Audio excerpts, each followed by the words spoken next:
Welcome to RVing in New England, the nation's only forum that puts you on stage with some of the biggest names in the RV industry. And now your hosts, John DePietro and Bob Zagami.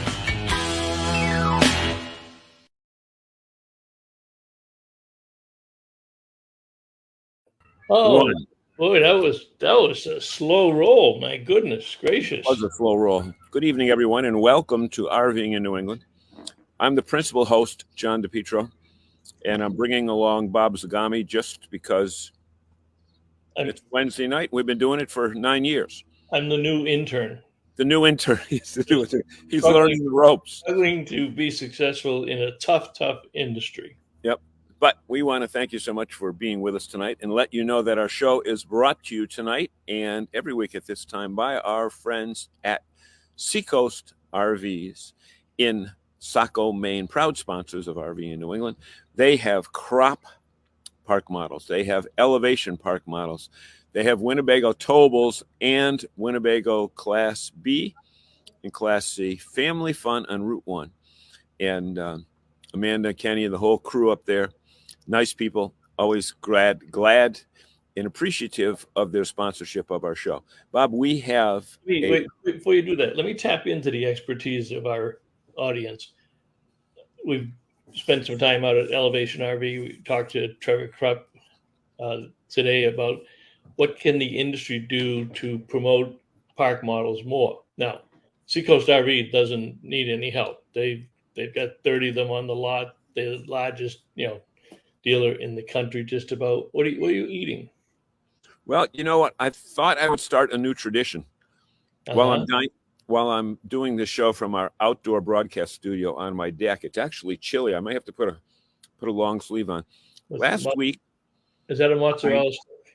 No, last week I was eating popcorn, but I found out my grandkids love those corn curls. So I've got some corn curls for tonight. But it's not a curl; it's a straight line. Well, they were broken. Oh, that sounds exciting. Okay, so go ahead. Anyhow, before you interrupted me, I want some ideas from our fans on what the RV industry can do to promote park models more. I mean, Elevation and Krupp probably do a third of the RVs in the country, park model RVs. So we were kicking around some ideas today. So if you got any ideas at all, just drop them down below or send me an email later. But for tonight, this is always a special time of year because just within the last month or so, KOA released the 2024 Camping and Outdoor Hospitality Report. Formerly known as the North American Camping Report. And this is the 10th year.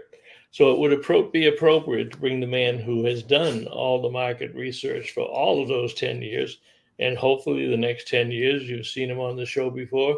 So welcome to Scott Bahr and up there in Maine. So we got Florida, Massachusetts, and Maine. Scott, welcome to the show once again. I'm sorry you'll have to put up with John for a full hour, but there are consequences. Scott brought this up in our pregame meeting when we were in the green room. We're talking about fake news. Now, I've got palm trees behind me. I'm in Massachusetts. That's fake.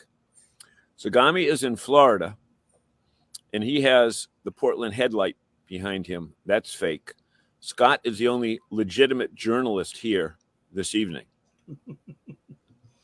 Well, Those are props. Those are props too. You can make it hard, real quick. What's the book you're trying to promote there, Scott? Over your right shoulder, Middle Island, something? Wolf Island. It's about Isle Royal. Did you write it? National Park out in Lake Superior. Oh, okay. And why did that make the? That's not just spine out. It's one of my favorite places. You're a Michiganite. You're a Michiganite anyway. Yeah. It's an amazing place. It's one of the least visited national parks because it's out in the middle of the lake. It's kind of about how the wolves reintroduced themselves to the island. Oh, really?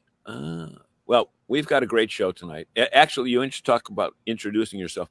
On Monday, Memorial Day, we're at Cape Cod, and the front page of the news publications down there was a deer that was swimming from the mainland over to the Cape. So we don't why he just didn't take the bridge, we don't know, but there's a deer swimming. Too much traffic. He couldn't maneuver through the traffic. Yep. Oh, Zagami changed his background. What's going on, Zagami? Well, I thought I'd give you the Florida background. Oh, okay. There's no hurricane in the background there? No. It was 99 degrees and 104 heat index today. So I stayed in my office all day with the air conditioning turned up high. Yeah. Hi. You know what? Look, before we get into the meat of the matter with Scott, why don't we just go to our studio audience and see? We've got some interesting comments already. And Walter Swenson is back in Central Massachusetts. Walter just did another whirlwind trip from. I can't keep tabs on him. Nope. A whirlwind trip back to. Here he's there. Yeah. To somewhere in Georgia, right, Walter? South Carolina, I think. Somewhere Georgia or South Carolina. His car broke down on the way back. He was trying to set a land speed record. Forget Craig Breedlove. We have Walter Swenson. And his car broke down, was gone for 3 weeks, and he drove down to get it and bring the rental car back, and he's made it back, and now he's looking at a new car. He already got it, didn't he? I don't know. That hybrid Ford, I think. Yeah. He's looking at it. So, but it's a Hyundai. No, it was a Ford, wasn't it? No, it's a Hyundai. Look closely. Look closely on the label. Ford begins with F. Hyundai begins with H. Oh, I thought I saw the blue oval. He got a hybrid, which my Kia is a hybrid, no plug-in, beautiful. Walter, tell us, did you get the new vehicle yet, or you're still looking? Is it a Ford or a Hyundai, Walter? No, I know it's a Hyundai. So Walter's back. Don and Pat Hawes. And Bernie's from Nashua. Will you go in order? Why'd you skip the Hawes? Did I skip them? They showed up on time tonight. Yeah. They get extra credit. Greetings from Athens, Texas, getting ready to watch the start of season 2 of RV Unplugged. Yeah, it goes against us. It's I think it's on now on their YouTube channel. Yep. Maybe not. Okay.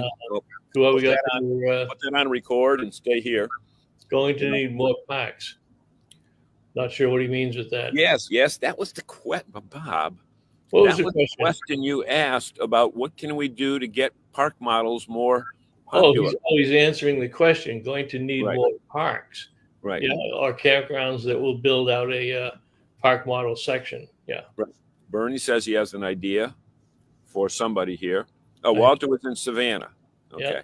Yeah. Okay. And go ahead, Bob. Go ahead. Go down a little. One more. Hybrid Hyundai Santa Fe. Okay, yeah. So that's the equivalent. I've got the Sorrentos. So those are the sister brands. What do you want, Wally? Be quiet. Don says 7 p.m. Central. Good. Okay, so we can watch both. Okay. Yeah. So I just noticed the Scott's shirt is the same color as my corn twist here. It looks like it on purpose. It looks like a camper's in shirt. Isn't that orange? This is an Orvis shirt. Huh? Orvis. Are they still in business? Yep. I don't think we have any on the East Coast, do we? Yes, we do. That's where they're based in Vermont. That's the East Coast. Yeah. I told you it's very hot down here today. Okay, so let's get down. We have a national leader, Zagami. We have a national leader here, and we're BSing about Walter Swenson's car, whether it's a Ford or a Hyundai. All right, Walter is very important, but right now this is Scott's show. Scott, tell us a little bit about any interesting twists that you saw in this year's edition and how it differed. That greatest hits highlights that jumped out from prior years. For me, this year, I think one of the things that stood out, and it's a topic that I know Toby spoke about in Elkhart a few weeks ago as well, and it's the idea of car camping. But car camping not as we traditionally define it, which is you put your gear in your car, you drive to a campground, a campsite, get your tent out and camp. It's actually people who stay in their cars, who sleep in their cars, who use their car as their accommodation. In And Worcester, we call that homelessness. well, there are people who do that, but the vast majority of these folks use their vehicle because it's their preferred method of camping and travel. They have their vehicles tricked out. They have beds in them and pull out storage and areas to cook on. It's a lot of solo travelers do that. A lot of solo women travelers. There's the idea of safety security. It's a lower cost way to travel, and it's spiking. We've been tracking it for a while, and it's continuing to grow in popularity. There's a lot of people out there doing that. That for me is probably one of the findings that was most surprising. Today down here, what happens when they get to Florida and it's 99 degrees and hot and humid? They open the windows. They can't run the air conditioner all night. You'll die from smoke. Climate control is the biggest challenge for them. A lot of them try to find areas that are a little cooler. They will sporadically run their air conditioning and try to open their windows a bit. But from what I've seen, most of them will try to find areas where it's more seasonable. They travel around. It's cheaper. They're driving around in vehicles that get really good gas mileage, and they'll travel to a cooler place. Yep. Two things, Scott, about that car camping thing. Walter Swenson is an advocate of it because they have an air mattress in the back of theirs. When he does these marathon driving things, Donna goes to sleep in back. So that's one thing. He's not really camping, but he's traveling with that. The other thing that I read in the report that Ben Quiggle talked about, what Toby had talked about, I have to give my attributions to everybody that I'm stealing their material from. Non-car camping, where people are coming from that don't own cars, that are coming from metropolitan areas to go to a campground to enjoy the amenities of the campground, whether it be a cabin or a yurt or a parking lot. And I saw that particularly a few years ago in Mystic, Connecticut, where the campground had a deal with Amtrak. Amtrak let the people off at the New London train station, and then the KOA van went to pick them up. So they absolutely loved it. These are people from Midtown Manhattan that spent the weekend in the Connecticut shore. Yep. Yeah. It's that, again, a lot of younger people who are living in the urban areas don't have vehicles, don't have driver's licenses. And so but they still want to do something in the outdoors. So they're using all these alternative forms of transportation and the idea of convenience. Sometimes it's a pain to have to deal with a vehicle. So convenience is a big driver of behavior right now. And so we're seeing a lot of people who are gravitating toward these options. And I think you're seeing public transportation, kind of step up and organizations offering transportation as well. Yeah. So they're just jumping on a train or jumping on a plane and with their suitcase, just like they'd be going to a hotel in another city, but their domicile for the weekend wouldn't be a hotel, but would be a campground. Correct. And you've been doing the report for 10 years, right? And there was a graphic in the report that said changes over the last 10 years. Want to talk about that? The importance of connecting with nature it's a constant, and it increases as people become more stressed out, as their lives become more hectic. They seek situations that help reduce that stress, help them calm down. I call it disconnect to reconnect, reconnecting to each other, to families, and to nature. People love being outdoors, and once they experience that and they get outdoors, they feel it. They feel better, and we're seeing a lot of people who are really seeking those types of experiences. They want to slow down. In one of the new versions of the report, because we're doing it in sections, we're going to talk about this in detail. The idea that people want to slow down, they want to have more immersive experiences out in nature, And it's also what, in my opinion, continues to push camping forward and the outdoor experience forward, is people want that regardless of all the other stuff that's going on. That's the constant. So, Scott, is there a desire to slow down age related, or just stress related, or a combination thereof? It's a little bit of a combination. It's very much stress and lifestyle related.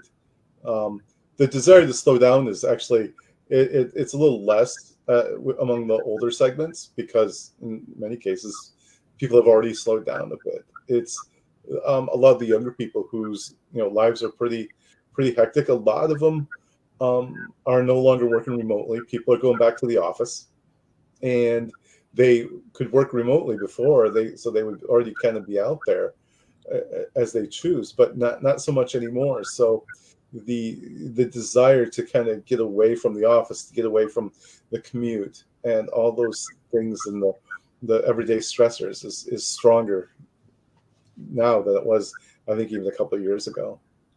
We had that spike during COVID, and part of the report talks about not the drop off, but the sustainability of the people that joined our industry during COVID. So those are some of the figures you had out there, but talk about the COVID phenomena, the impact on it.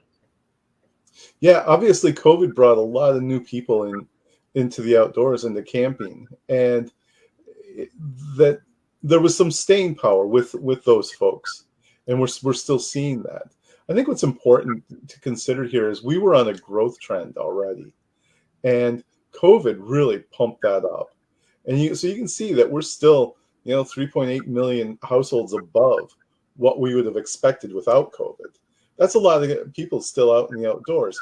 And sometimes people get they see that little bit of a decline we had, and I don't think that's a reason to panic. I feel like we were going to get some attrition from that group, and we talked about that. But we also kept a lot of them, and I feel like whether it's this year or next year or the year after, some of those folks that didn't come back are going to. They had the experience. They're gonna come back. They dipped their toes in the water, but I feel like we're gonna see a lot of them come back into camping and RVing. Scott, you used the term staying power, and in 2021, there were people that were saying this is a flash in the pan, and next year you're going to be able to buy an RV at half the price that people are buying it from right now. But that never materialized, did it? All your studies bear me out on that those people are still camping? Yes, they are. I mean, again, we did see a little bit of drop off. We saw some people, listing their RVs on rental sites a little bit more. But what they realize is that what the RV offers them is, the benefits that we've always talked about with RVing. You have your accommodation with you. It satisfies that need, that desire for safety and security, getting away from bugs and pests. Climate control, which you referred to earlier, is a big factor, especially thinking of last year with a lot of extreme weather. So RVing itself, and again, I feel like it has that that pull. Again, to use the term, the staying power. For example, that we're seeing, one of the things we're seeing is the return of spontaneous travel, and we know pre-COVID that a lot of people would get in their RV and just go and travel and stay wherever they wanted. They liked that freedom. That was one of the things that pulled a lot of people into RVing. That went away as the campgrounds all filled up, that they couldn't get the sites that they wanted. It also helped create a lot more alternative ways of staying in your RV. But again, we're seeing people wanting to go back to that style of RVing, and that freedom, that desire to go, to just go out and not even make a plan. And we saw that in some of our data, that people want to take a trip where they don't make any plans, they don't make any reservations. Toby brought that up in her comments at the RV Power Breakfast, where she said that people aren't booking for far out, but a huge difference, like a huge increase in same-day camping, same day reservations. And she said, I guess in prior years, a lot of people had lost money because they made a reservation out and then it rained. And if they canceled, they still had to pay. But you see that trend as well, huh? Yeah, absolutely. It's something that we first picked up on, honestly, anecdotally, just hearing from some RVers, because they hadn't really done it yet, but the desire was there. They're like, this is what we really want to do this next year. And it's kind of coming to fruition. Toby and I had a conversation about this, and we went back to some very old data that we had from like 2008, where in the neighborhood of 60+% of RVers would at least take one trip where they didn't have a planned stay. That by 2022, that was 9%. So 9 or 90? 9. Just 9. Just okay. 9. Went from 60 to 9. Yep. Wow. It had shrunk that much over that time frame, and but now we're seeing it reverse. So again, it's I think I like it. I like that as a trend because it's kind of that emotional pull that people have. That's part of the allure. Just say hop in, and wherever we wind up, we wind up. Or whatever we wind up going, that's it. I did that. I did that for years. Never made reservations till we were an hour away from a campground. Open up the directory and see what's close, and you don't even check it as far as whether it's real expensive or inexpensive. If it was close by, that's where you stayed. There was a chart called New Glamping Experiences, New Camping and Travel, in terms of the attraction for these new people. Talk about that a little bit. Glamping is the the shiny new toy for some, and for good reason. I mean, it's convenient. You get to pamper yourself a little bit. You don't have the inconvenience of setting up and tearing down. It appeals to that person that the road tripper. There's a lot of road trippers out there. We've been tracking road tripping a lot, and it's very appealing. And so people at least want to dip their toes in the water. They want to try it. So we're seeing a lot of that first-time trial, the unique accommodations as well. The idea of saying something different appeals to people. What do you put in the backcountry category? Is that boondocking? Is that off the grid, or is that something different?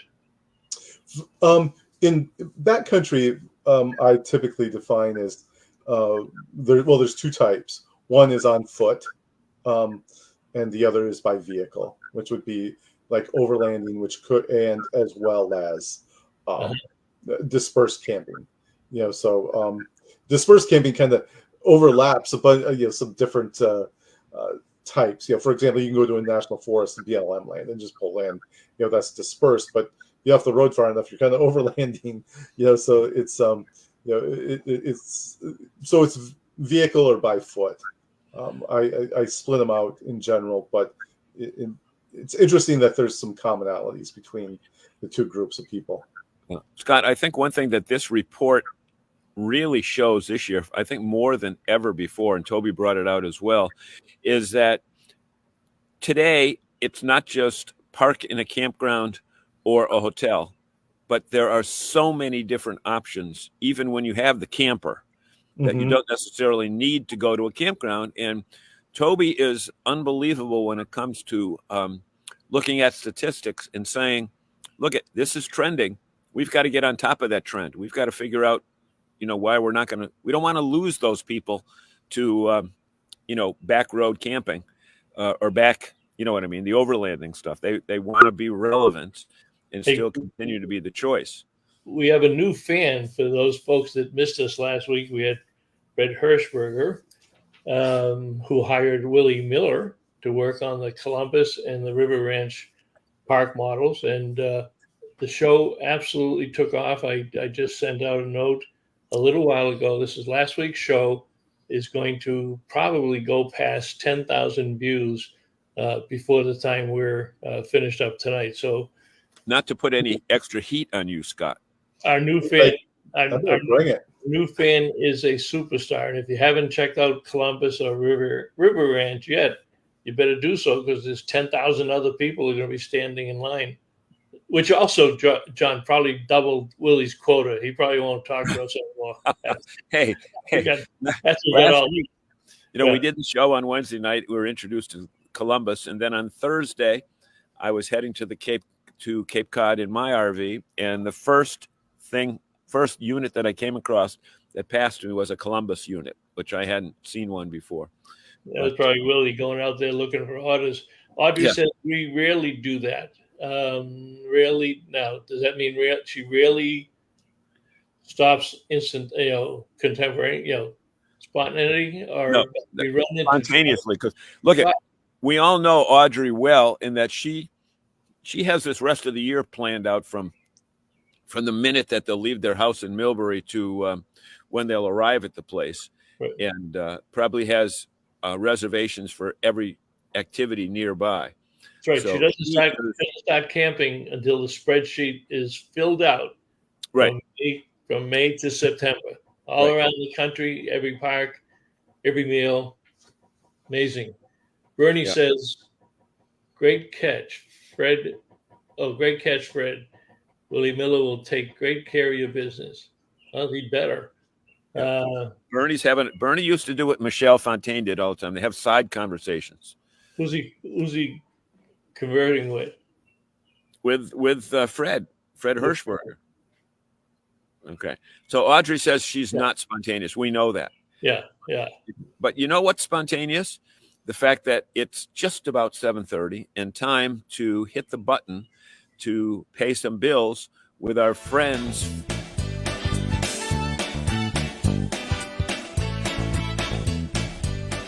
Hey, it's Joe from 1019 POR and John, Joe, and Courtney.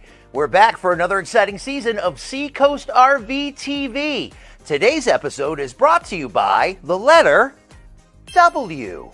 As in Winnebago. Did you know that Seacoast RV is once again the award winner of the Flying W Award, which recognizes Winnebago dealer locations that deliver the highest service excellence and superior customer satisfaction? Don't mean to brag, but we're kind of a big deal.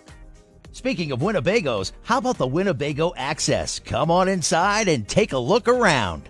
Modern and spacious interior, easier camp setup with all the deluxe features and an outstanding value? You get it all with the Winnebago Access. You know, with so many different models to choose from, though, it can get so scary and confusing. I feel like I need some help. Hi, I'm Amanda. Welcome to Seacoast RV. How can I help you today? Selection, service center, and a huge parts and accessory department. No wonder Seacoast RV is once again Winnebago's Flying W Award winner, their highest honor. Find the perfect RV or towable for you and your family with one stop, Seacoast RV. Easy to find, Route 1 in Saco. Seacoast RV. I'm Jackson. Now, see, Willie watches that, and he thinks the letter W stands for Willie. He forgets there's Winnebago. Yeah, that was last week's show, Bob. Yeah. So look on where was I? Oh, there we are. You had another slide, and I'm not sure if you can read it. I'm not sure if I can read it. But these were travel goals for 2024. Can you speak to that off the top of your head, or you want me to use my magnifying glass and read something? That's more like a microscope. Yeah. The number one at 57% is just what Scott said: slowing down and simply enjoying the experience and being in the moment. You talk about that a lot, Scott. Talk about in the moment. Being in the moment is just where folks like to it kind of dovetails with that whole idea of being spontaneous. It's like, I'm just going to enjoy where I'm at and who I'm with at this point in time. I'm not going to pressure myself to do a bunch of activities. I'm not going to say I'm going to get up at sunrise and I'm going to be out there doing this and this and this and pack your day in and then finally roll back into camp, you know, in the evening, and then fall into bed. I'm going to get up and I'm going to enjoy. I'm going to take my time. I'm going to make breakfast. I'm going to, you know, make a fire and be around the kids or the grandkids in the morning. We're going to sit around and talk and decide, well, what do we want to do now? What do we want to do today? It's like you're not rushing into anything. The enjoyment you get is from where you are and who you're with. And that's really what it's all about. It's honestly, I how I define it is you're taking all that pressure off yourself and the people around you, and just saying, let's take today as it comes. How's the weather? What sounds good to do? You know, and just, you know, again, not being so uptight and pressuring yourself and others to do things. You don't have to wake up and look at your calendar and find out you got 10 things to do that day, and no time for enjoyment, no time for entertainment. In the report, I thought I saw a chart where the use of devices was going down. What are you showing? Are people capping out now with their devices, or are they now spending more time RVing, a little bit less on the devices? What do you see in that aspect of the business? One of the things we've seen is a decline in the people who work. I'll start with that. The people who work while they're camping has declined. Back to office has impacted that heavily. But then in terms of use of devices and technology, we are seeing people pull back, even the heaviest users. There's a desire to disconnect. There's a desire, most people want to disconnect at least somewhat. Everybody defines that a little bit differently, by the way. But they want to have some time away from, you know, technology and, you know, being connected all the time to others outside of where they're at in that moment. Getting back to that theme, we asked people how long, you know, they would like to disconnect for, and this is where I thought it was really interesting, because the younger people, they want to disconnect at the same rate as older people. But when we asked, like, how long should that be, a younger person might say, well, like maybe 4 hours, whereas an older person might say, well, a couple days. So, you know, but that's a start. That's a start in terms of, you know, for a lot of these younger people, especially, 4 hours is an eternity to be without their phones. So if they can do that, you know, again, I think it's a good start. The desire is there. It truly is, and they feel like they want to get away from it. Yeah. Hey, Scott, this report is just so. I mean, when the printed form is how many pages? 100 something? No, it is. It's smaller this year. It is 26 pages this year. That's only section 1, though. That's section 1. Explain the new policy, what you're going to do with the report this year, because I think section 2 just came out, right? Before you do that, Scott, that's available to anyone at free of charge. Am I correct? Absolutely. Okay, Bob, do you have the link there? That KOApressroom.com. I'll throw it up here. Okay. But yeah, in terms of the approach this year, had some conversations with Toby and the KOA team about what we were doing this year and how we were going to wrangle, you know, all this information and all this content. And throughout the years, we've discussed the idea of having more detailed sections that we would pull out. And so Toby, you know, was just like, well, let's just do the whole thing in sections then. We'll devote the attention to these topics that we normally don't have a chance to because of page limitations. So it was decided that we would do this in 10 years, 10 sections. Again, a lot more attention will be, you know, for example, the Canadian report.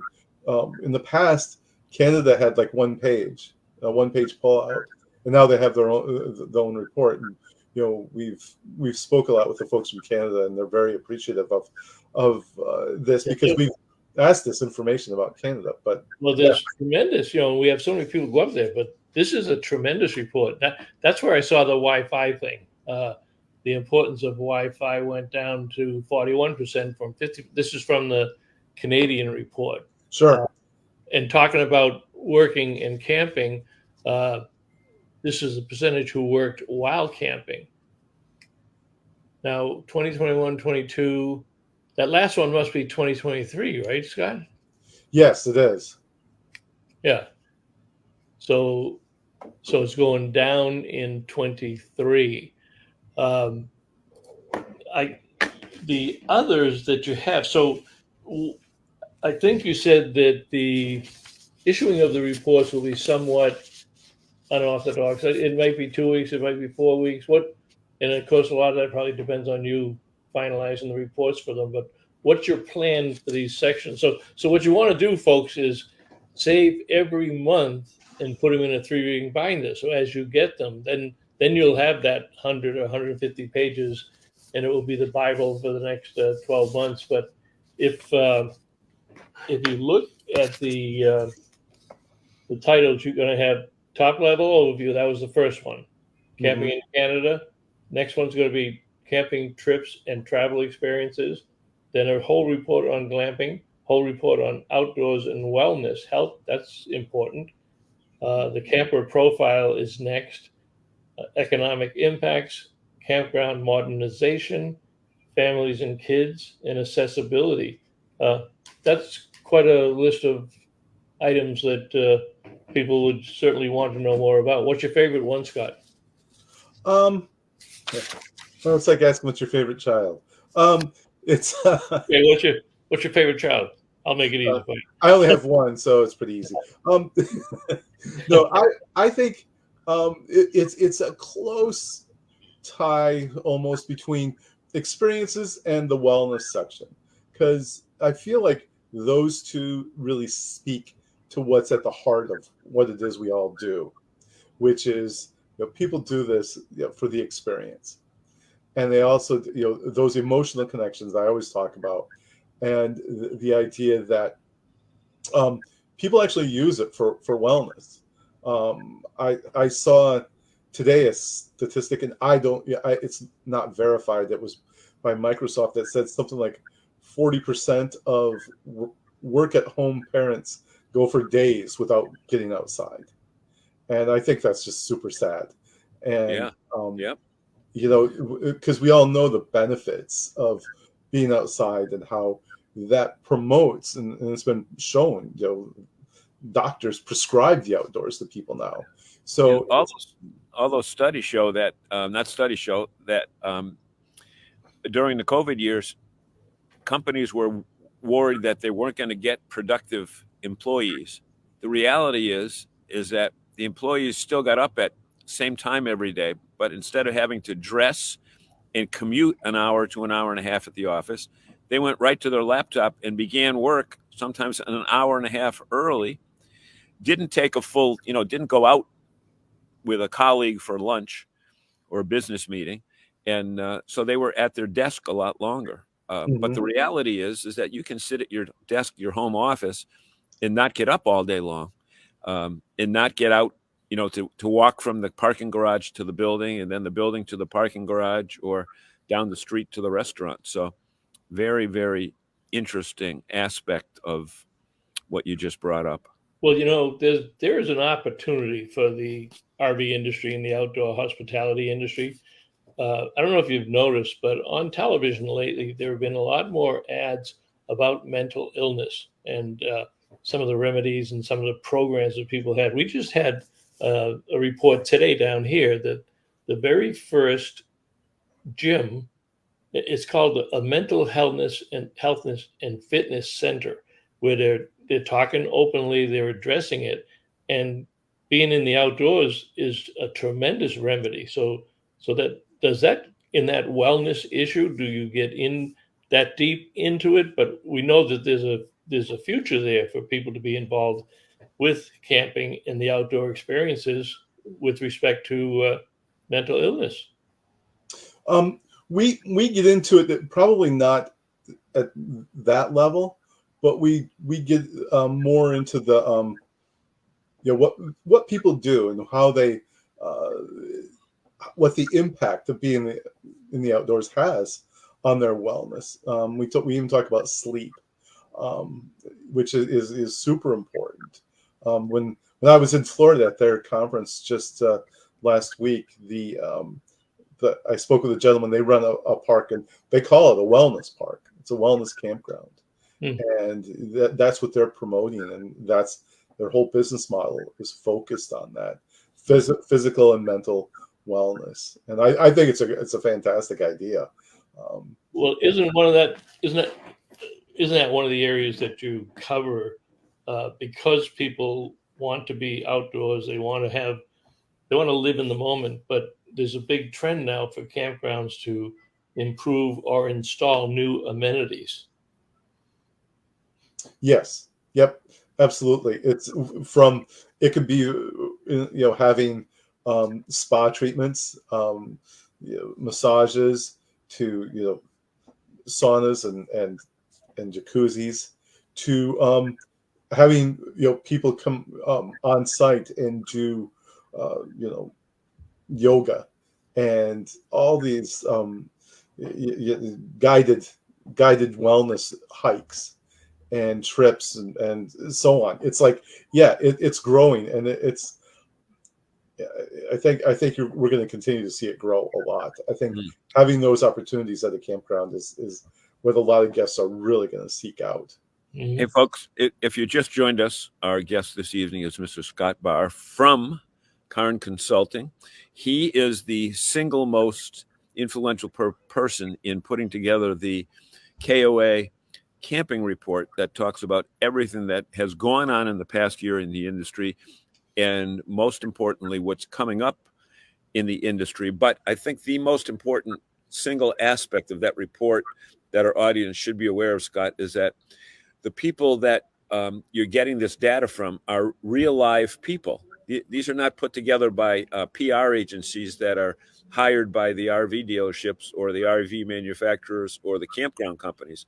These are real live people, just like all of our audience members that, you get your data from. And I think that is absolutely important. Yeah. And also not just KOA, that's not his only customer. He does a lot of work in other outdoor experiential type companies and conventions. He speaks at outdoor recreation conventions. He also did your first report with RVIA this past year. So they're getting interested in people who are buying the RVs, right, Scott? Yep, absolutely. I actually do a decent amount of work with RVIA and throughout the industry. A lot of the folks that are involved at all different levels. It's a lot of fun, and it helps me bring everything together. For to be able to speak to it and be able to ask the right questions. We do. If you count the surveys between KOA and our other clients, I bet we interview at one level or another probably 60,000 campers a year. Say that one more time. 60,000 or 6,000? Yeah. 60,000. Yep. Okay. From all walks of life, all different age groups, all different socioeconomic categories as well, right? Yep. We do a lot of long form interviews too. Each month we set out to interview at least 100 campers, RVers. That these interviews last from a half hour to 45 minutes. We ask them, this is stuff that my company does. We're not hired to do it. It's how we stay abreast of what's going on. A lot of these things we talk about, a lot of the questions we ask come from that process. So, again, we do a lot of very, very active and try to stay timely, in everything we do and get that, our goal is to get depth of information, is to really get in there, put some context around it, put people behind what we're doing. Let me ask you this, Scott. This show has been going for 9 years now, 9.5 years, whatever. And our audience list over on the right, if you're looking at the same screen that I am, these are pretty well, these are experienced campers. If they wanted to volunteer to be part of any of your surveys, could they write to you and say, hey, put me on the list? or do you want them totally anonymous? I would love it. I would love it. Okay. Where should they write? And Bob will write this down and then punch it up on the screen. How should they communicate with you? My email address is sbar@cairnconsultinggroup.com. And that Cairn is CAIRN. Yeah. Yep. Right. Oh, Dante, you can't just say put me first on the list. You have to write in to Scott. Yeah, we're not sure if you'd qualify, Dante. You're just assuming you'd be a prime prospect here. And here's why Dante might not qualify, because Scott was talking very seriously about wellness and physical exercise, and Dante said that his wellness session begins every day during the happy hour at 3:00. So he must think that doing this is considered arm. Well, no. He had a very regular routine that he had every day when he's down in Florida this winter. Which was what? About noontime, he'd go over to the tiki bar. Oh, when he'd wake up. And then he'd wake up, and then he'd spend the afternoon at the tiki bar. Dante, we have to give you equal timing here. Equal, what do you call it? We do wellness sessions at the Encore Resort, Daytona, every day at the 3:00 happy hour. Yeah. So they can't do it without the happy hour. So the wellness is tied into the liquor. Okay. Okay. Now he says amenities and family activities are prevalent at KOAs. What attracts family. Oh, Tim is here tonight. Good evening to all. Enjoy the show. Yeah, that's been up for quite a while. Now, we should tell you that if you want the address to where you can pick up the report, Bob did put it up there. It is up there, yeah. Go to, what time? 7:36. Just go to KOApressroom.com. Yeah. And just put in. Favorite one is KOA Brattleboro North. I've been there. 736. Yeah. There's a lot of other information if you go in KOA Press Room. A lot of the reports, the monthly reports, a lot of historical stuff in there. If anyone really wants to immerse themselves in data and geek out a little bit on it, there's a lot of really good stuff in there. Yeah, because last year you did a monthly, like a one or two pager that complemented the report. Dante wants to be on the list. Ouch. And Audrey says, count me in. I'll help out. Okay. That was me posting that. So SBAHR@CairnConsultingGroup.com. Okay. Bob, did you get anything from Brad Moore in the last hour? I did on a text. Okay. Well, Brad Moore had mentioned that our longtime friend of the show, Leo Russo, passed. Oh, no, I didn't see that. Yeah. Really? Yeah. Russo's camping facility down in Lakeville. Russo's RV. I did not know that. Yeah. He was a super person. Everybody loved Leo. They are the oldest running Rockwood dealer in New England. They were the first one, and they are still going with the Rockwoods. And Dave Laverly is the sales manager down there now. So we'll have to send something down there. Thank you for telling me that. Scott used a term before. If you want to geek out and see, Scott, I'll tell you, Scott. I mean, I know you're on a lot of shows. You were on with Ben a couple weeks ago, and et cetera. But this audience has probably the most educated audience, and they listen to every word because you said, "Hey, if you want to geek out on some stats," and what did Audrey say? Geek out on camping? Me? Yeah. So Hookie's on. He's very busy doing his new job as the GM for the Coleman division and running around to all the camping worlds in the country. And have you had at least one toast tonight to Scotty Leffler, who all the charges were dropped today on the PGA Tour arrest? So the golf world is celebrating tonight because it was a gross misunderstanding, and Scotty can pay attention. Which really blew my mind was the same morning that he was arrested, going into the PGA course, He changed his clothes. He got out in the course and he shoots like 5 under. The guy was just arrested on 5 different charges, completely false. Well, after they looked at the videos, they said, "No, this guy's clean." And he's a well, great they guy. let him loose. They let him loose because he didn't mean to hit that security guard on the side of the head with a 9-iron. So he got the charges thrown out because it was his putter that he hit him with.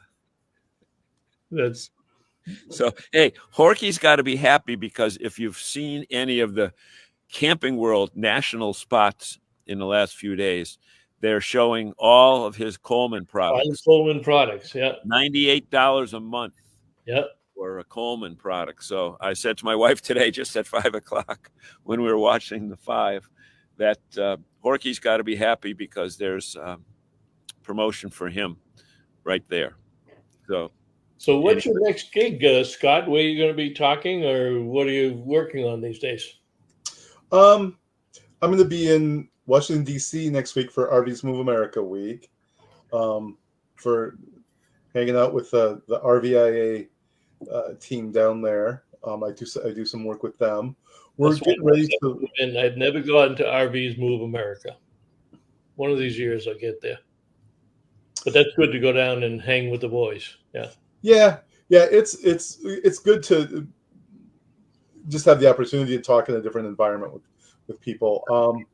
And then, I'll probably go to Outdoor Retailer again this year. I won't be speaking there, but I'll probably attend. That's out in Salt Lake City.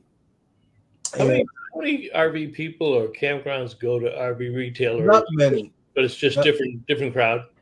It is, but whenever I see any of the RV folks go there, they're always crowded. Several years ago, Dometic went there. I was going to say Dometic and Lippert would be the first two that come to mind on the aftermarket business. And Dometic knocked it out of the park that year there. It really helped them a lot, I know. And so, yeah, anytime, the people, that crowd likes the overlanding stuff, the off-road RVs. So it's an interest, and I try to go there and talk to them about camping and say, your products, these are the folks who are out there used to the campers, the RVers. It's like if you're trying to sell, stuff. And so last year we had a great reception. I met some great people out there. So, I'll be doing that, and then I'll, even though it seems like a long ways off, and the first week of October I'll be doing kind of the keynote intro at the glamping show in Colorado again. Glamping show USA. Yes, which continues to knock it out of the park and almost double in size every year. Yeah, I do the first keynote talk on kind of the state of glamping. So that I'll be doing that. I enjoy that. That's a lot of fun. So yeah, those are just in the near future. I'm going to try to get out and talk to a lot of campers on the road this year. Maybe rent an RV. Yeah, we look at glamping and say it's part of the outdoor hospitality industry, part of the camping industry. Does that work in reverse? Does glamping think they're part of our industry, or they think they're part of the indoor hospitality and they just took it out on the deck? No, they feel like they're part of outdoor. They do. I talked to them about this a lot. Yeah. But I saw Bill just posted David Corse's show. Yeah. Yep. Yeah. I'm there for the first time ever. I had a booth, by the way, which I didn't even know what I was doing, but it was great. I got to talk to dozens of folks. I like that show. I'm just saying that if anyone,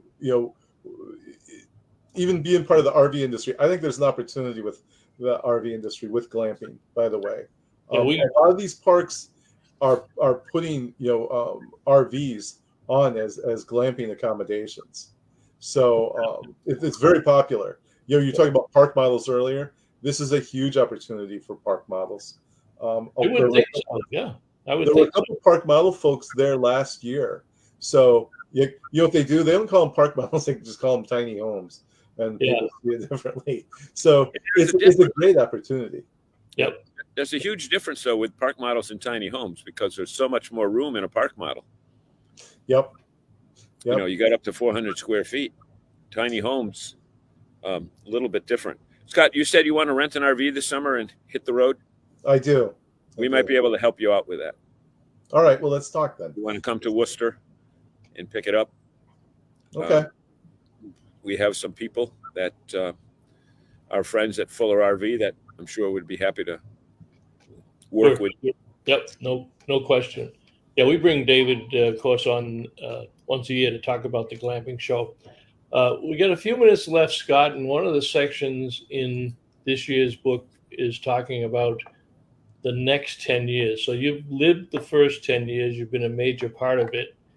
Put your crystal ball out there and tell us what's going to happen the next 10 years. I feel like that one of the looking forward, that you're going to see a lot of people attracted to and seeking what we would call the more traditional ways of camping, a little bit more rustic, a little bit more at the again, that whole slowing down thing, but experiencing camping in more of the traditional way. Yet you're going to see parks expand their operations to include a lot of different experiences at one location. So you're going to go there, you're going to get glamping. You're going to go there and have real nice RV pads and sites, pull-throughs and so on. But you're also going to have a part of the park that's maybe a little bit more isolated, so people can go and get away and have it be a little bit more quiet. So you're going to that's what I see happening. But that desire for the experience, the traditional camping experience, I think is going to continue to build. Watch for backcountry camping to continue to grow a little bit. I feel like people want to do that have that kind of experience, and it could be in a car or an RV as well. But then they also want the campgrounds. They want to go to the full service campgrounds. RVers love to have hookups. Even the people who do a lot of dispersed camping. And John, we had kind of almost got to this topic earlier, but regardless if someone prefers to disperse camp and stay at all these different places, they still want to have hookups at some point. They're still going to seek the campgrounds and the parks that have the hookups. And this is really consistent in everything I've done. So, the next 10 years, I think it's going to continue to build. You're going to see glamping. It's got its foothold.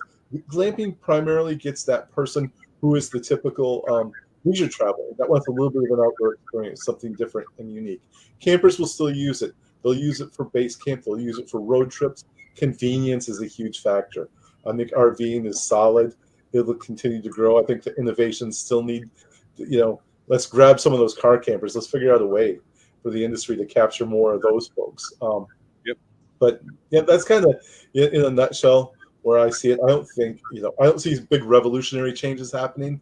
I think we're going to get back to basics. But I think there will be a lot of enhancements, and we want to make sure we give a little shout out to our friends at Camp Margaritaville down in Auburndale, Florida, who was the #1 luxury RV resort in the USA Today poll, and our friends at Normandy Farms were #5. And those are two great examples of meeting the current needs of campers in various diverse ways. And where season 2 of RV Unplugged was filmed, where I'm going to go watch it in about 30 seconds as this show ends, because we're already over. Oh, we're over again. There we go. Scott, thank you. Scott, I'll get to you on your dates for your when you're looking. All right. Always great to have you with us, Scott, and we will do it again sometime soon. Okay. Excellent. Great talking to everybody. If anyone reach out, I'd love talking to people. So please do. I'm up here in the woods in Maine. I need socialization. I'll be coming up and visit soon. All right. Take care. Excellent. This edition of RVing in New England was a presentation of the New England RV Dealers Association. Thanks for watching, and be sure to like us on Facebook, YouTube, and Instagram.